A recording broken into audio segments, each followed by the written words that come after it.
Ma'am ये मैंने बस जस्ट स्टोरी बनाई थी। सॉरी। मैं कही थी मैंने जस्ट एक स्टोरी बनाई थी तो ऐसा कुछ है नहीं, मतलब जहन में मेरे। ना नहीं, वो तो मसला नहीं है, डेफिनेटली। अच्छा बच्चों, अच्छा हमने लास्ट क्लास में पास्ट के ऑल पैसिव्स कर लिए थे, so now we will complete our future passives as well. तो अब हमें फ्यूचर के पैसिव्स करने चाहिए। That's called future simple and future progressive. Because after completing this series, I will move towards the another topics: future simple, future progressive, and future perfect, and future perfect progressive. So this is the last topic of the future series, and you will definitely know this series is so easiest than the all other series, as we have discussed the past, present, and the future. So now I am going to draw the table over here to give you the more better explanation about the future simple. So the future simple active is saying about the formula, means any action that will happen in the future, like anything that I have planned to do in future, or anything else would like to perform. But now future simple passive means you already know that the passive gives you the sense of any work or any action that will be done by any other person. For example, I will operate the machine. I will operate the machine. Like this is my future intention to operate the machine. But what about the machine will be operated? So the machine will be operated. Okay. Up, like I am so much fed up with my job, the current job.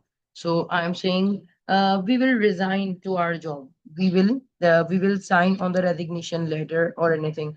We will resign from our job. अब मुझे बताइए, we will resign from our job, क्या इसमें object मौजूद है? नहीं, object नहीं है इसमें। इसमें ऑब्जेक्ट मौजूद वैसा वाला नहीं है। सो अब हमें यहाँ पर सेंस तो लेकर आना है। मैंने कहा we will resign from our job, हम अपनी जॉब से रिजाइन करेंगे। मैंने कहा रिजाइन कर दिया जाएगा। सो यहाँ पर जुमला दो तरीके से बदला जा सकता है, कुछ इस तरीके से: the resignation letter will be signed, the resignation letter will be signed and we will be resigned. I think आपको मेरी बात समझ आ रही होगी। वी विल बी रिजाइंड यानी हम लोग रिजाइंड हो जाएंगे। बात समझ आ रही है मेरी? सेंस बन रहा है या नहीं बन रहा? सेकंड वाले का थोड़ा कंफ्यूजन है। We will be resign means हमें देखिए, रिजाइन कर। देखिए अगर हम कहें ना, इंग्लिश में एक रूल होता है, ये देखिए। अगर मैं कहूँ आई कॉल, मैं बुलाती हूँ, आई एम कॉल्ड, मुझे बुलाया जाता है। तो जब भी हेल्पिंग वर्ब आ जाता है ना, और हेल्पिंग वर्ब के बाद वर्ब की थर्ड फॉर्म, तो इसका मतलब हो जाता है कि मुझे, अब हम हमसे मुराद हम आ जाएंगे पजेसिव के सेंस में। For example, we will resign from our job, हम जॉब से रिजाइन करेंगे। रिजाइन किया जाएगा, the resignation letter will be signed, and यहाँ पर अब ये नहीं आ रहा we will, like we will resign, हम यहाँ वी विल बी रिजाइंड, हमें रिजाइन कर दिया जाएगा यानी हम रिजाइंड हो जाएंगे, वी विल बी रिजाइंड। इसको थोड़ा सा ऐसे देखें, फॉर एग्जाम्पल, टी जो है वो, चाय जो है वो हमारे दिमाग को इम्प्रूव करेगी, बेहतर करेगी। Tea will improve our cognitive process. Cognitive process का मतलब क्या होता है? दिमागी सलाहियत को कॉग्निटिव प्रोसेस कहते हैं जी।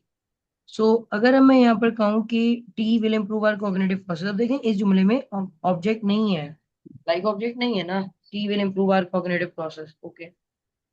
कॉग्निटिव प्रोसेस को इम्प्रूव किया जाएगा, इसको तो हम यूं भी कह सकते हैं कि टी के जरिए, the cognitive process will be improve bye T. अब अगर मैं कुछ जुमला यूं कहना चाहूँ कि चाय को मजीद बेहतर किया जाएगा, मतलब आप बोलेंगे बस ये अब क्या बोल रही हैं, देखें इसे ऐसे देखिए, I will improve the T. अब हमें तो आदत है ना डबल ऑब्जेक्ट देखने की, आई भी आए और टी भी आए। तो अगर मैं कहूँ कि चाय को बेहतर किया जाएगा, तो यहाँ क्या हो जाएगा, टी विल बी इम्प्रूव।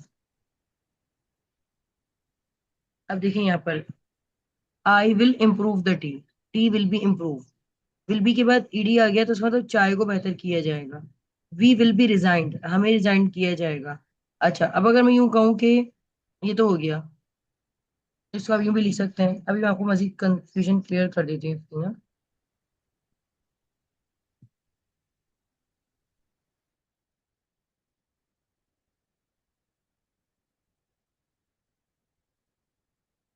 अच्छा, फॉर एग्जाम्पल, हम आपको बुलाएंगे, हम आपको क्या बनेगा, we will call you. We will call you गलत तो नहीं कह रही मैं? मैंने कहा आपको बुलाया जाएगा। अब देखें यहाँ क्या हो जाएगा, you will you be will be called. Called. अच्छा, अब आप बोलेंगे मेरे मैम मतलब या तो वही था ना, यहाँ तो वी आ रहा था या यू आ रहा था, अब आप ये क्या कर रही हैं? अच्छा, अब देखिए, मैंने कहा मैं आपको मैम एक बुलाऊंगी। जी बोलिए। मैम एक ये भी बताइएगा, द रोबर्स विल लूट हिम। हाँ, रॉबर्ट, लूट जो है ना वो इंग्लिश का वर्ड होता है। लूट का मतलब होता है लूट जी। मार करना, ये इंग्लिश का ही वर्ड है लूट। तो रॉबर्ट्स विल लूट हिम, यस। रॉबर्ट उसे लूट हाँ लेंगे। जी। अभी लूट जो है ना इंग्लिश का वर्ड है, इसे उर्दू में कर दिया गया। इसका अभी भी मैं कन्वर्ट, बताइएगा। हाँ अभी मैं कन्वर्ट करवाती हूँ। अगर मैं कहूँ कि मैं इंतजार करूंगी, आई विल वेट। मैं इंतजार करूंगी ना, आई विल वेट, मेरा इंतजार किया जाएगा, मेरा, आई विल बी वेटेड। इसकी एग्जाम्पल बिल्कुल ऐसे क्लियर है कि if A is equal to B and B is equal to C, तो इनडायरेक्टली इसका मतलब क्या आ रहा है, A is equal to C. इसका ये वाला मतलब आ रहा है। आइए इसको देखते हैं कैसे करके जरा, अभी परेशान नहीं। आई विल वेट, मैं इंतजार करूंगी, आई विल बी वेटेड, मेरा इंतजार किया जाएगा। अब यहाँ विल बी आपको पता है ना, विल बी कभी भी ऐसे नहीं आता थर्ड फॉर्म के साथ, अगर आ जाए तो ये पैसिव का सेंस देता है। इसको थोड़ा सा मैं आपको मजीद क्लियर कर देती हूँ। जी, हम आपको नौकरी पर रखेंगे, क्या बनेगा, we will hire we will you hire you for on a job. On job. We will hire you on job. We will hire you on a job. मैंने कहा कि इस जुमले को मजीद थोड़ा मॉडिफाई करें। We will hire you on a job, इसका पैसे बनेगा, you will be you will be hired hired. On a job. अब मैंने बाय एस तो हटा ही दिया। अब मुझे इस सेंटेंस को उर्दू में मतलब बताइए, you will be hired on a job. तुम जॉब पर हायर किए जाओगे। तो बिल्कुल यही तो है, यू विल बी कॉल्ड, आपको बुलाया जाएगा। बिल्कुल यही तो है, वी विल बी रिजाइंड, हमें रिजाइन किया जाएगा।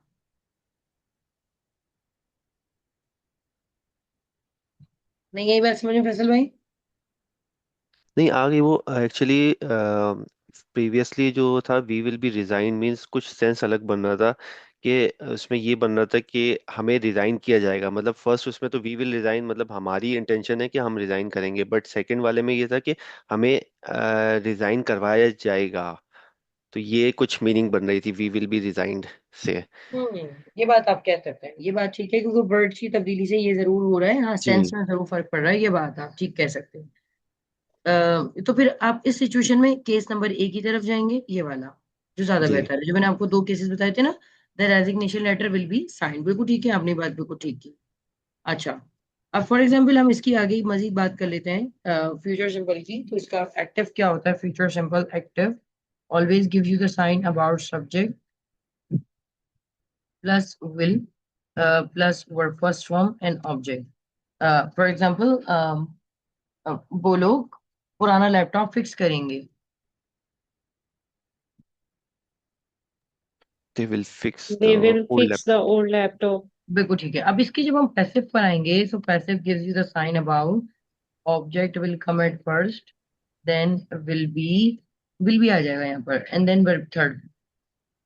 अब यहाँ पर क्या होने वाला है, the old laptop will be हाँ फिक्स्ड। बिल्कुल ठीक है, मैंने यहाँ पर गलती से लैपटॉप लगा दिया, तो जाने थे, the the laptop laptop will be fixed.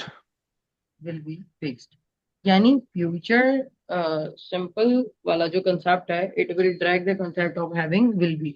मेरी बात यहाँ पर समझ आ रही है जी बच्चों? इसमें कोई मसला तो नहीं है फ्यूचर सिंपल वाले में?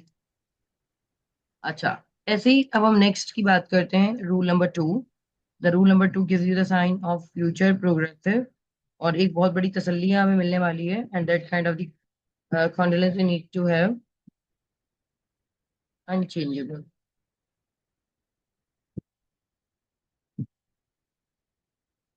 और बोलेंगे ऐसा क्यों है? ऐसा यूं है, if you have remembered the rule of future progressive, ये ऐसा हो रहा होगा। फॉर एग्जाम्पल, मैंने आपसे कहा दे will fix the old laptop, वो लोग ओल्ड लैपटॉप को फिक्स करेंगे, तो उसका फ्यूचर प्रोग्रेसिव क्या होगा? They will be fixing fixing the the old old laptop. Laptop. They will be fixing the old laptop. Old laptop को फिक्स किया जा रहा होगा, अब ये कन्वर्ट नहीं हो सकता। क्यों? क्योंकि ऑलरेडी इसमें हेल्पिंग वर्ब विल बी था, जो कि हम इस्तेमाल कर चुके हैं, और आपको पता है प्रोग्रेसिव वालों में एक वर्ड बीइंग आ जाता है, तो बी की ऑलरेडी आईएनजी फॉर्म बीइंग है, so we can not use the same family verb again in the sentence के विल भी आ रहा हो और विल बी बीइंग ऐसे नहीं आ सकता। That's why future progressive is unchangeable. मेरी बात समझ आ रही है? मतलब ऐसे करके नहीं हो सकता। देखिए, the laptop will be being fixed, अब ऐसा नहीं हो सकता। Like cross. मेरी बात क्यों आई? क्योंकि विल बी बीइंग एक ही फैमिली के दो वर्ब नहीं आ सकते, इसलिए ये अनचेंजेबल होता है। मेरी बात समझ आ गई, हाँ या ना? प्लीज। जी जी। यस। तो फ्यूचर सिंपल आपको समझ आया, and now we will move towards the another concept. एक और बहुत बड़ी तसल्ली आने वाली है हमें। रूल नंबर रूल नंबर 2 था ये, that's called the rule number 2। Now rule number 3, that's called future perfect progressive. Future perfect progressive, जी परफेक्ट प्रोग्रेसिव वाले आपको सीन पता होंगे, मैंने आपको बताया था। प्रेजेंट में जब ये आते हैं तो इज एम आर किस में कन्वर्ट हो जाते हैं? Have been and has been में, याद होगा। जब वॉज एंड वर आते थे पास्ट में, तो ये किस में कन्वर्ट हो एट जाते थे हमारे? Had at been. At pin. I think याद नहीं आ रहा बच्चों को, मैंने उस दिन करवाया था, इसकी समरी भी दोबारा बता देती हूँ आपको।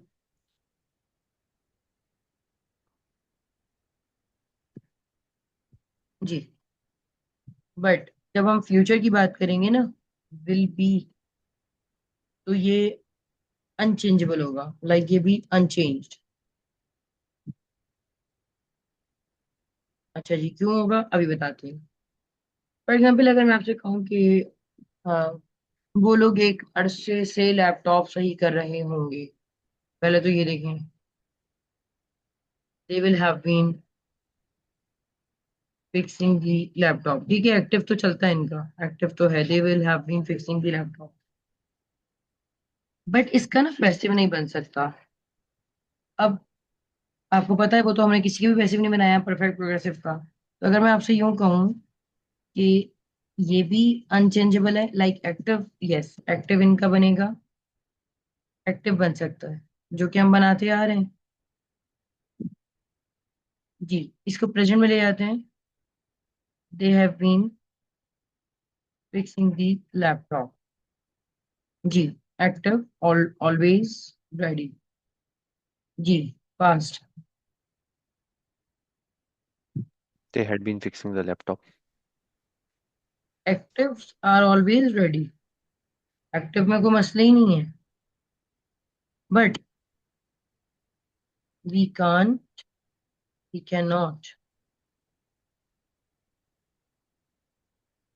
कन्वर्ट देम टू पैसिव, ये पैसिव में कन्वर्ट ही नहीं हो सकते। तो एक तो ये चार कन्वर्ट नहीं हो सकते, लाइक आपको ये बात समझ आई होगी, ये जो है ना,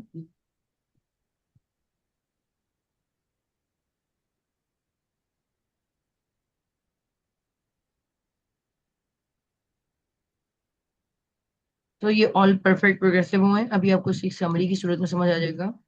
तो फिर रूल नंबर 4, अच्छा एक और बात, मैंने आपको इस एमआर के साथ हैव बीन वगैरह पढ़ा दिए थे, वो आपको याद ही रहा होगा। हैव बीन, हैज बीन, वो तो मैंने आपको पढ़ा दिए थे। पास्ट में हैड बीन भी पढ़ दिया था, ठीक है ना? बट फ्यूचर वाला मैंने पढ़ाया नहीं है, बस एक बात इसकी छोटी सी आपको बता दूंगी। कुछ रूल्स होते हैं इसके, जरूर।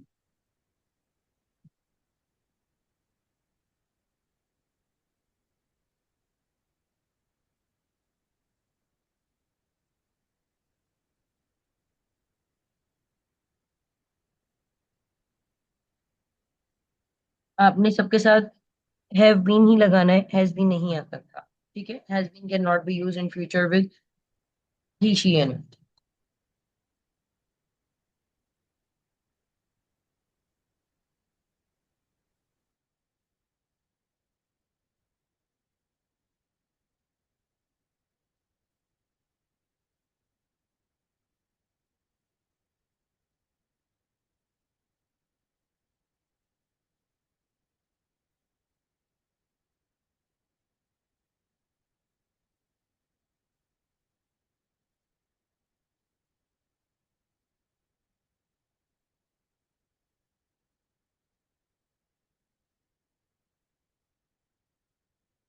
आपने फ्यूचर परफेक्ट प्रोग्रेसिव का जो एक्टिव है वो मैंने आपको पढ़ाया नहीं है, इसलिए रीजन होता है कि इसको ज्यादा पढ़ाया भी नहीं जाता। एक तो पहली बात, सबके साथ हैव बीन आता है और सबके साथ ही फॉर आता है। अगर मैं आपसे यूं कहूँ, अब आते हैं अपने रूल पढ़ना। फ्यूचर प्रोग्रेसिव हो गया, फ्यूचर परफेक्ट प्रोग्रेसिव आपको पढ़ाने लगेगी। For example, they will be fixing the laptop, वो लोग लैपटॉप फिक्स कर रहे होंगे। अब इसका अगर परफेक्ट प्रोग्रेसिव का एक्टिव बनेगा तो क्या हो जाएगा, they will have been fixing the laptop. अगर टाइम लगाना है तो आप टाइम लगा दीजिएगा, they will have been fixing the laptop. But यहाँ पर शी विल हैव बीन नहीं होने वाला, शी विल हैज बीन नहीं होगा। मेरी बात समझ आ रही है आपको यहाँ पर?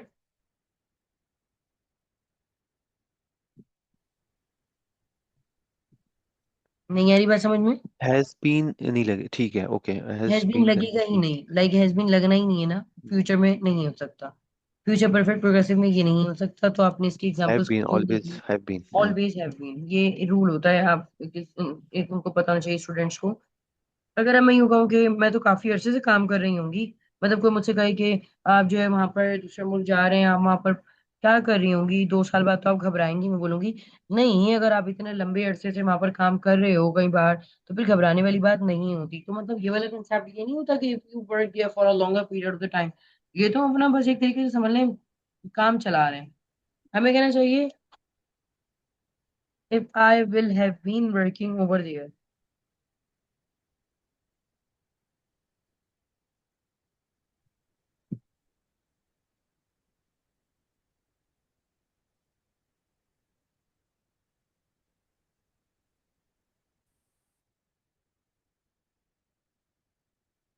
तो ये हमें फ्यूचर में क्या कंसेप्ट दे रहा है कि अगर मैं वहां पर काफी अरसे से काम कर रही होंगी। बात समझ आइए या नहीं आई है? आगे की तरफ चलते हैं और जो रूल नंबर 4 है वो डिस्कस करके एक समरी आज आपको देते हैं। Rule number 4, rule number 4 that's called future perfect. Future perfect तो होगा ना, वो तो हमने पढ़ा भी था। फ्यूचर परफेक्ट आसान है। फॉर्मेट क्या होता है, कोई काम मुस्तकबिल में हो चुका होगा, subject plus will have, will have verb third form and all. अच्छा, विल के साथ शैल हैव आ सकता है, नहीं, जैसे लाइक आई शैल हैव। नहीं ये नहीं हो सकता। ये हम जब मॉडल्स पढ़ेंगे ना, ये वाला कंसेप्ट वहां पर आएगा। मॉडल्स में भी हम ऐसा नहीं कर सकते। लाइक इफ आई से कि अब, हम लोग वहां जा चुके होंगे, we will have arrive there. अच्छा, मैं मैं अपना काम कर चुकी होंगी, I will have submitted my work. हम कहते हैं ना, कल इतने बजे क्या करोगे, अरे कल तो तुम पेपर दे के भी आ चुके होगे, तो ये हो सकता है ना, you will have completed your paper और टेकिंग योर एग्जाम्स, जो भी आप कह सकते हैं। बट इसका पैसिव बनेगा जी, we will have arrived there. ठीक है। अच्छा, एक बात ऑलवेज याद रखिएगा कि पैसिव गो, कम, लाई, सिट, ऐसे वाले वर्ब का नहीं बन सकता जो कि डायरेक्टली, मतलब बहुत ऐसे वर्डों, खास तौर पर गो और कम का तो बन ही नहीं सकता। यानी फ्लाई, अब उड़ना, बंदा हवा में ही उड़ता है, मतलब बंदा तो उड़ नहीं सकता, जानवर है, परिंदा है, तो वो उड़ेगा। तैरना, तैरना पानी में ही होता है। तो अगर आप किसी स्किल्स की बात कर रहे हैं ना, कोई स्किल्स है, तो आप उसको कन्वर्ट नहीं कर सकते। सो फिलहाल हम बात करते हैं यहाँ पर, we will have arrived there, so it can not be converted into the passive one, but I will have submitted my work. तो यहाँ पर इस जुमले में my work is called my object. My work, तो ये ऑब्जेक्ट मेरा बहुत अच्छा है, so how can I say that कि काम जमा किया जा चुका होगा? व्हाट शुड आई से please? My work, my work have been submitted. My Oh, work sorry, my work will have been submitted. will have been submitted. Okay. You will have completed your paper. Your paper you will have been completed. अच्छा, for example आप driving licence हासिल कर चुके होंगे। You will, ओहो,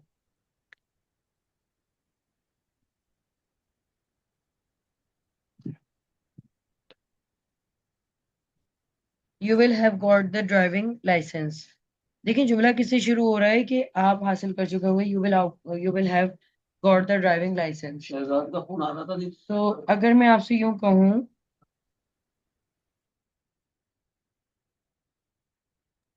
you will have got the driving licence, driving licence मिल चुका होगा। I am emphasizing on the last word of this sentence कि ड्राइविंग लाइसेंस मिल चुका होगा। व्हाट शुड आई से? Driving license The driving will li- have बोलिए बोलिए। been will driving license will have been gotten. got God की third form God भी होती है, गॉडन भी होती है। लाइक ये अब आपको थोड़ा सा समझ आया होगा। तो now I am completing my concept over here, please जरा बोर्ड करिए, स्क्रीन पर देखिएगा।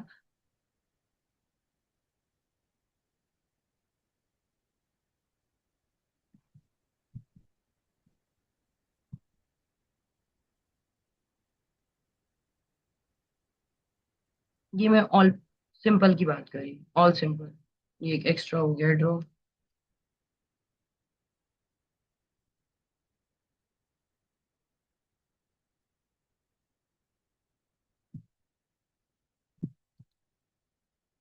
जी सिंपल।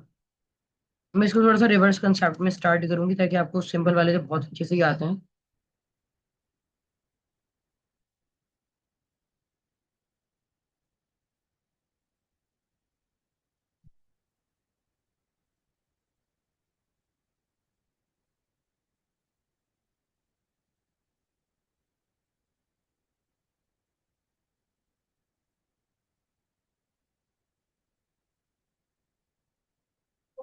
जी, सबसे पहले हम बात करेंगे प्रोग्रेसिव की, ताकि उनके कंसेप्ट हम क्लियर करें।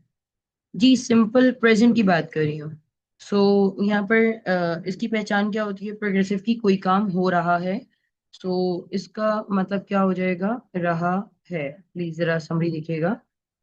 यहाँ क्या मतलब हो जाएगा? कोई काम हो रहा था, रहा वाली बात है, और यहाँ पर क्या हो जाएगा? काम हो रहा होगा। सो बिल्कुल ऐसे ही हमें डिस्कस करना चाहिए।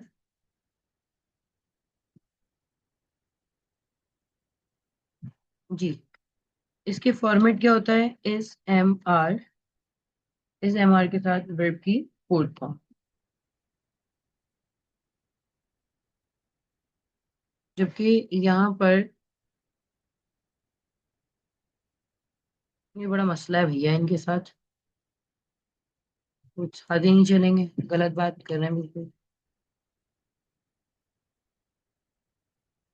वॉज एंड वर, और इनके साथ क्या आएगा? वर्ब की full form. And what about the future? Future के साथ क्या जाएगा? विल बी एंड वर्ब की फुल फॉर्म। ये प्रोग्रेसिव का ओवरऑल कंसेप्ट होता है। मिसाल के तौर पर अगर मैं आपसे कहूँ, देखिएगा, एक ही एग्जाम्पल लेते हैं, एक ही सेंटेंस में रख कर देखते हैं, ठीक है?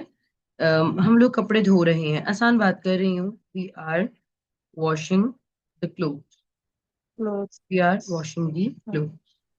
ठीक है, इसको हम ऐसे देख लेते हैं कि हम कपड़े धो रहे थे। We were We were washing the washing the clothes. Cloth. हम कपड़े धो रहे होंगे। We will be अभी आपको ऑलरेडी Yes. पता है कि वॉज किन किन के साथ आता है। तमाम सिंगुलर के साथ वॉज आता है एंड तमाम प्लूरल के साथ वर आता है। तो मेरी भी जंग ये नहीं है मैं आपको वॉज वर सिखाऊं। मेरा इस वक्त मामला कुछ और है। We are washing the clothes, हम कपड़े धो रहे हैं। अब यहाँ पर मैं कंसेप्ट पे फोकस कर रही हूँ कि कपड़ों को धोया जा रहा होगा। तो यहाँ क्या हो जाएगा? The clothes, The clothes sorry धोया जा रहा है, सॉरी। अब क्लोथ्स है तो मैंने यहाँ आर लगा are दिए। being are being wash, the clothes are being washed. The clothes are being washed. अच्छा जी, आगे चलते हैं जरा। यहाँ पर बात कर लेते हैं इसकी। Clothes पास्ट हो गया, बीइंग तो सबके साथ आएगा ना। Were being washed. एंड जी यहाँ पर washed. देख लेते हैं। अब इसका नॉट चेंजेबल होगा क्योंकि विल भी ऑलरेडी आया हुआ है। तो ये क्या हो जाएगा? अनचेंज्ड। तो ये नहीं होगा, ये ये चेंज। नहीं है। जी ठीक है, ये बात आपको प्रोग्रेसिव वाली एक समझ आ गई है। आ जाते बस। हैं। अच्छा, ठीक है, ये बात आपको समझ आ गई। अब बात करते हैं परफेक्ट प्रोग्रेसिव। परफेक्ट प्रोग्रेसिव आपको पता है सिर्फ एक्टिव ही बन सकते हैं यहाँ पर, क्योंकि परफेक्ट प्रोग्रेसिव का ही मामला है। तो अच्छा, क्योंकि देखिए ये इसका तो हम चेंज नहीं कर सकते फ्यूचर प्रोग्रेसिव का। लाइक परफेक्ट प्रोग्रेसिव की सीरीज में आ जाते हैं। ओनली एक्टिव बनेंगे, ये बात ध्यान में रखिएगा, ओनली एक्टिव बनते हैं। जी, इनका फॉर्मेट होता है हैव और हैज के साथ। यहाँ पर बीन आ जाता है एंड देन वर्ब की फुल फॉर्म होती है। यहाँ पर हैड बीन आता है और वर्ब की फुल फॉर्म होती है। और आपको पता है यहाँ पर विल हैव बीन हो जाएगा। मतलब हैव बीन ही चल रहा है ना, हैव बीन हैज बीन। और यहाँ पर हैड बीन और यहाँ पर भी वर्ब की फुल फॉर्म। देखिए कैसे इसके पैसिव नहीं बनते। मैं काफी देर से कपड़े धो रही हूँ, तो यहाँ क्या हो जाएगा? I have been Been washing washing the the cloth. clothes. मेरा इस वक्त मसला Clothes. सिंस एंड फॉर का नहीं है, मेरा मसला इस वक्त सिर्फ कंसेप्ट को क्लियर करना है। I have been washing the clothes, भाई मैं काफी देर से कपड़े धो रही थी। I had been washing the cloth. washing the clothes. मैं तो काफी देर से कपड़े धो रही होंगी, फ्यूचर की बात कर रहे हैं। एक्टिव के जुमले बिल्कुल बनेंगे, एक्टिव है ना, एक्टिव तो बनते हैं। तो मैं तो काफी देर से I कपड़े धो। will have been. I will have been washing the cloth. ये दोनों टेंस आपको इनमें समझ, से किसी के भी पैसिव नहीं बनेगा। ये इसका